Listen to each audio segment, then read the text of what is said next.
Hi friends, ഇന്ന് നമ്മളൊരു beef കറിയാണ് വെക്കാൻ പോകുന്നത്. അപ്പോൾ നന്നായിട്ട് വാഷ് ചെയ്ത ബീഫിലേക്ക് ആവശ്യമായിട്ടുള്ള മഞ്ഞൾ, ഉപ്പ്, ഗ്രാമ്പു, കുരുമുളക്, ഏലക്ക, തക്കോലം തുടങ്ങിയവ ചേർത്ത് കൊടുക്കുക. ചേർത്തതിന് ശേഷം നന്നായിട്ട് നമ്മളൊന്ന് തിരുമ്മി കൊടുക്കണം കേട്ടോ. ബീഫ് കൈകൊണ്ട് ചെയ്യണമായിരിക്കും നല്ലത്. അപ്പോൾ നന്നായിട്ട് അത് മിക്സ് ചെയ്തിട്ട് വേണം നമ്മൾ വേവിക്കാൻ. അപ്പോൾ ഞാനൊരു 4 വിസിലോളം ഈ ബീഫിന് അടുപ്പിക്കുന്നുണ്ട്. ബീഫ് നല്ല വേവുള്ള ബീഫാണ് ഞാൻ മേടിച്ചിരിക്കുന്നത്. അപ്പോൾ അത് അടച്ചു വെച്ച് നന്നായിട്ട് വേവിക്കുക.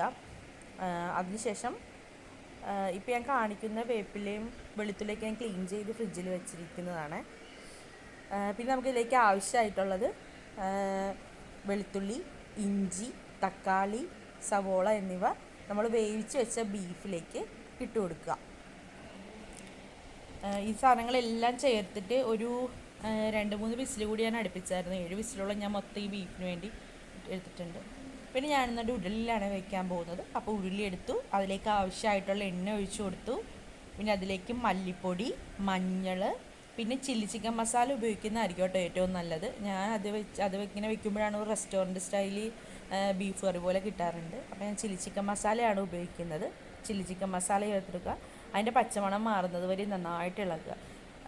ഈ മറ്റേ വേപ്പിലേക്ക് നമ്മൾ നന്നായിട്ട് വാഷ് ചെയ്തിട്ട് ഒരു ടവൽ വെച്ച് നന്നായിട്ട് തുടച്ച് അതിൻ്റെ ഈർപ്പം കളഞ്ഞതിന് ശേഷം ഒരു എയർ നല്ല ടൈറ്റായിട്ടുള്ള കണ്ടെയ്നറിൽ വെച്ച് കഴിഞ്ഞാൽ കുറേ നാൾ ഫ്രിഡ്ജിലിരുന്നോളൂ കേട്ടോ, കേടുകൂടാതെ. അതിനുശേഷം നമ്മൾ വേവിച്ച് വെച്ച ബീഫ് എടുത്തിട്ട് നമ്മുടെ മസാലയിലേക്ക് ചേർത്ത് കൊടുക്കുക. എന്നിട്ട് നന്നായിട്ട് ബീഫ് കറി കുറുകി വരുന്നത് വരെ ഇളക്കി കൊടുത്തുകൊണ്ടേ ഇരിക്കുക.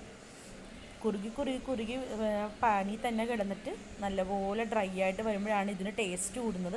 അപ്പോൾ അങ്ങനെ തന്നെ ചെയ്യുക. നന്നായിട്ട് ഇളക്കി കൊടുത്തുകൊണ്ടേ ഇരിക്കുക. ഇളക്കി കൊടുക്കണം, അല്ലെങ്കിൽ അതിൽ അടിക്ക് പിടിക്കാനുള്ള ചാൻസ് ഉണ്ട് തിക്കായത് കാരണം. അതിനുശേഷം കുറച്ച് വേപ്പില കൂടി ഇട്ട് കൊടുക്കുക ലാസ്റ്റ് വരുമ്പോഴേക്കും.